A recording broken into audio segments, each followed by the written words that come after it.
Vijayanagar, a forgotten empire, an event that marked the beginning of a radical change in the political landscape of South India, took place in AD 1336 during the reign of Edward III of Britain.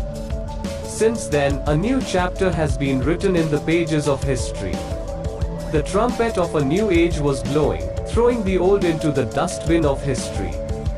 That great event was the rise of the Vijayanagara Empire. Before 1336 AD, South India was ruled by the ancient Hindu empire of the Pandya kings of Madurai and the Chola kings of Thanjavur. There is no enough evidence of its origin as it is very ancient. However, there are some clues in the pre-16th century Buddhist inscriptions. With the rise of the Vijayanagara Empire, the kings of the new kingdoms became the rulers or the region between Ceylon and Deccan. Nothing was surprising in this. This was the result of the constant efforts of Islamic aggressors to invade and conquer South India.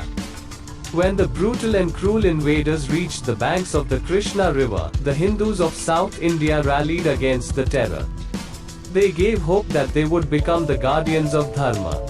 For 2.5 centuries, when the old states fell one by one, the brave kings of the Vijayanagara Empire were the guardians and custodians of the culture and heritage of South India.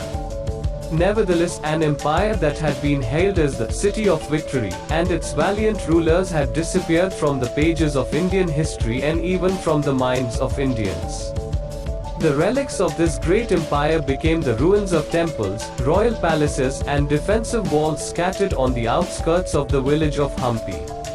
According to the European travelers of the 15th and 16th centuries, the Vijayanagara Empire, which was more significant than Austria, amazed and surpassed any other Western capital in terms of prosperity and majesty.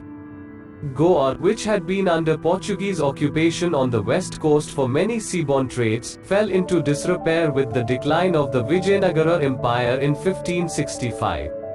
One of the sources of limited knowledge available to us about the Vijayanagara Empire and its historical events is European travelers' random notes about the cities and their people.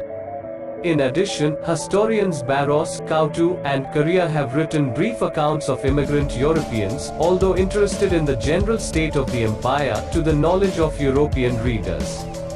Among the source are the writings of a few Islamic historians who feared being disliked by their lords. Along with the written records of the land allotted to Hindu religious institutions and places of worship, it can be considered the only authentic document about the empire.